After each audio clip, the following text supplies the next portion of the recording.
De volta aqui para o estúdio, está aqui comigo a meteorologista Daniele Otsuki, da Notus Meteorologia, para a gente falar justamente de todas essas informações que o Estevão Limana trouxe para a gente sobre o ciclone que atingiu o sul do país e está seguindo em direção aqui à região sudeste, inclusive com consequências aqui para São Paulo. Daniele, boa tarde, obrigado por estar com a gente aqui. Para a gente começar, vou pedir para o pessoal jogar aqui para o nosso telão, inclusive foi uma sugestão da Daniele para a gente mostrar do que a gente está falando, literalmente desenhar. Esse é o ciclone, essa parte roxa, não é isso, Daniele? Explica para a gente, está aqui no tablet, eu vou dando o zoom à medida que você precisar aqui. Isso mesmo, Yuri. Aqui nós temos um sistema de baixa pressão, né? O centro dele está aqui na altura da costa, entre o litoral do Rio Grande do Sul e de Santa Catarina, né? E trouxe muita ventania, muitos transtornos, né? Trouxe granizo ali para a região do oeste de Santa Catarina. E agora, que nem eu falei, o centro se encontra aqui na altura do litoral e a tendência dele, né, é se deslocando para leste agora, diminuindo todo esse vento e essa chuva também. Pois é, porque ele começou aqui nessa região, não é isso? Paraguai, Exatamente, Argentina. Exatamente, essa região aqui entre Paraguai e o oeste, eu vou dar um zoomzinho só para a gente ficar mais claro aqui para o pessoal ver. Toda essa região aqui, né? Isso. Essa região é propícia à formação de ciclones extratropicais, né? A gente começou com um sistema de baixa pressão aqui sobre o Uruguai, entre terça e quarta-feira. Daí ele foi ganhando força e avançando para o interior da região, onde nós tivemos mais de 100 km por hora ali, região de Chapecó também, trouxe bastante chuva, mais de 100 milímetros aqui também para o norte do Rio Grande do Sul. E agora, você consegue colocar a telinha para mim da chuva? Aqui, dos acumulados? Que está nesse também, deixa eu ver que o pessoal vai me ajudar aqui. Aqui, chuva. É essa aqui? Isso? Não, é uma tabelinha, não sei se eles já passaram para você. Não, a tabelinha o pessoal já vai jogar. Deixa eu só voltar aqui ainda no vento, Daniela, para tirar uma dúvida contigo. Bom, já voltou, já foi para a nossa telinha, depois a gente volta para a dúvida. Essa era que você queria do volume de chuvas até 8 horas da manhã, medido pelo Instituto Nacional de Meteorologia, Daniele. E né, nós percebemos que nós tivemos os maiores acumulados, principalmente no sul do Rio Grande do Sul, né? Passamos de 100 milímetros, olha, na cidade de Canguçu. Canguçu, que é próximo ali de Pelotas, né? Isso mesmo, de Bagé, ali na região da fronteira. E nossa, 115, foi talvez a maior do que a gente tem aqui. É praticamente como se fosse toda a média do mês em 24 horas. Nossa, quer dizer, a gente viveu todo esse tipo de volume de água muito forte, principalmente no verão a gente costuma ver isso, a gente viu isso no carnaval, toda a tragédia que provocou aqui. No Rio Grande do Sul ainda chove nessa época de inverno, mas desse volume, qual é a frequência histórica para acontecer um volume de chuvas de um mês em um dia, Daniele? Olha, os ciclones extratropicais, eles são comuns no Brasil, entendeu? Só que eles têm que ser mais intensos durante o inverno. Por quê? Nós temos o Polo Sul que vai estar mais frio, deu contraste de temperatura com trópicos, né? Que temperatura mais quentes, cada vez mais quentes aí. E esse contraste que provoca essas tempestades severas aí. Quer dizer, para deixar muito claro para aqueles que ainda renegam as mudanças climáticas, esse aumento de temperatura que a gente tem visto constantemente, semana passada foi divulgado ali recorde mundial da temperatura registrada no planeta. É esse contraste que provoca esse tipo de fenômeno com maior intensidade e maior violência. Sim, principalmente, né? Que daí tem o avanço de uma frente fria, que ela é fria, em contraste com essas altas temperaturas que provocam essas ventanias, queda de granizo e esses grandes acumulados de chuva.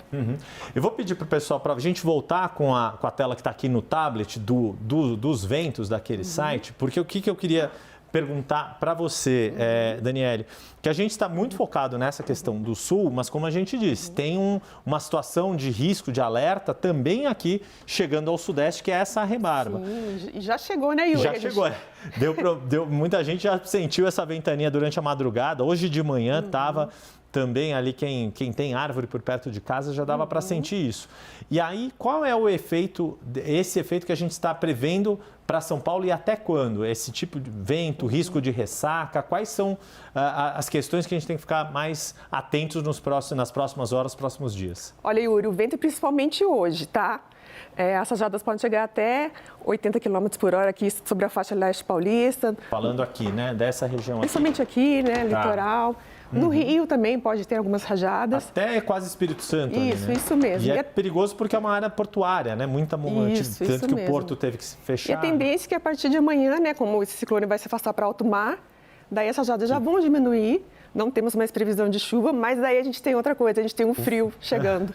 Pois é, e aí o frio, eu não sei se a gente está com com uma tela pronta para isso, o pessoal me avisa aqui, mas a gente tem do vento, né? Isso. Que é aqui da região sul também.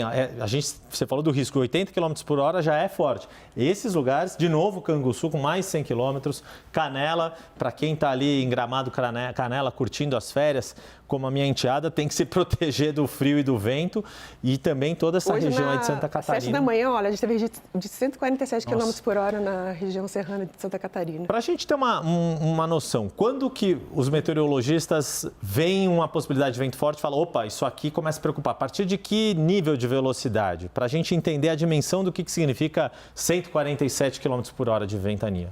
A previsão do tempo, ela geralmente vai até 15 dias, né? Então, se, por exemplo, eu estou vendo hoje, ele começa a aparecer para mim, eu vejo que amanhã ele também está insistindo, a gente já fala, opa, vamos ficar de olho. E daí, quando vai chegando mais perto, daí sim a gente emite os alertas. Tá. Mas eu digo em relação à intensidade do vento, 40 km por hora, 50, 80, qual que é? Você pode colocar naquela imagem de novo dos ventos? Do site aqui, Isso, a gente já vai espelhar aqui, deixa eu aproveitar e já deixar ele mais focado aqui na região que a gente está mais atento. Essas áreas aqui em roxo aqui são onde a gente tem maiores intensidades, pode chegar até 100 km por hora, principalmente. Quer dizer, essa mancha roxa que estava aqui, isso, né, de ontem para hoje. A gente consegue até ver o centro aqui, ó, de baixa pressão aqui. Certo. E aí é o risco, né, que a gente viu aquelas imagens ali de Chapecó, por exemplo. Chapecó oeste de Santa Catarina, tá aqui no oeste de Santa Catarina, que foi aquela ventania parecia um guarda-sol, quase atingindo um motociclista. Agora, Daniele, em relação ao frio, que também é como você estava dizendo, tem uma preocupação que vai, depois que passar o efeito do vento, vai ficar uma massa de ar polar bastante fria. Eu estava vendo nas contas ali do IMET, 13 dos 27 estados do país vão ter, ou parcialmente ou integralmente no seu território, uma queda brusca de temperatura. E aí, de quanto que a gente está falando nessa região aqui, e aí te deixo à vontade para extrapolar para outras regiões. Você puxar um pouquinho o mapinha? Vamos para cá, para botar, pronto, que aí a gente consegue ver. Opa, só descer um pouquinho, que aí ele vai ficar mais... Olha, assim. Essa é a temperatura observada agora. Ó, só para você ver, a gente já tem queda de temperatura, tá? E tem Mato Grosso do Sul, até 17 graus em Campo Grande agora. E a tendência de cair mais agora durante a madrugada, a gente pode ter temperatura até em torno de 16 graus ali no sul de Rondônia.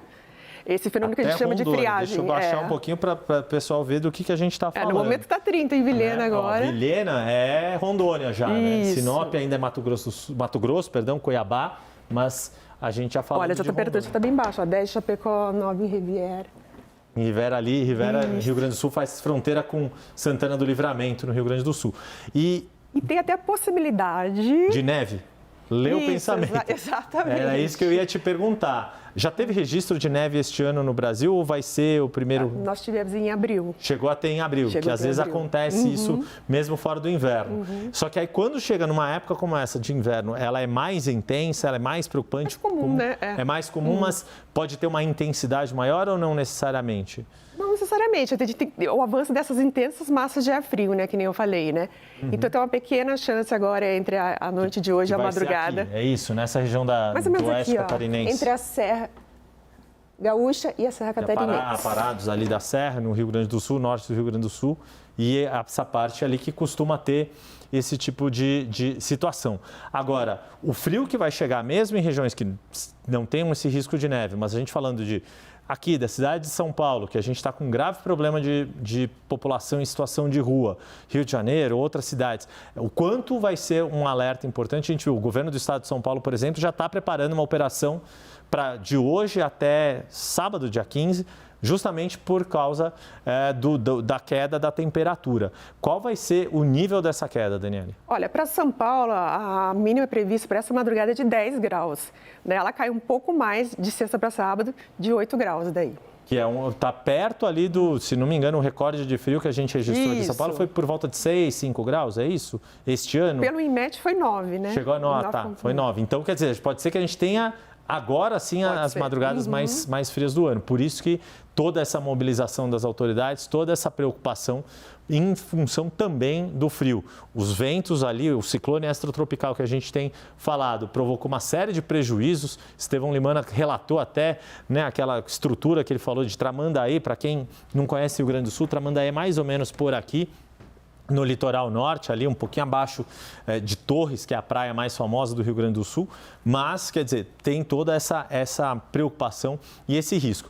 Só que esse frio, a gente puxando aqui para o sudeste, mas ele também vai chegar por essa parte, você falou até de Rondônia. Isso. Nessa região, Paraná, que também é um estado bastante frio, mesmo que parte do Mato Grosso do Sul, também uma atenção importante para esse nível de frio. Isso, a temperatura cai também, mas não atinge um nível de ocorrência de geada, por exemplo. Tá. Vai cair, pode ficar até abaixo de 10 graus, mas o risco de geada é muito pequeno. O risco de geada seria ali para o Paraná, alguma coisa de São Paulo? Mais de fronteira. Tá. Mas a partir de segunda-feira que aumenta a chance de geada no sul do país. Perfeito. Daniele Otsuki, meteorologista da Notus Meteorologia, te agradeço muito aqui pela disponibilidade de ter vindo com a gente, ajudar a gente a entender esses fenômenos e, de novo, reforçar o recado, né, Daniele? Para quem ainda insiste em achar que o aumento da temperatura no planeta não é uma realidade e que ele traz consequências, tá aí, fatos e os prejuízos. Daniele, obrigado mais uma vez, um bom dia, um bom trabalho. Eu que agradeço.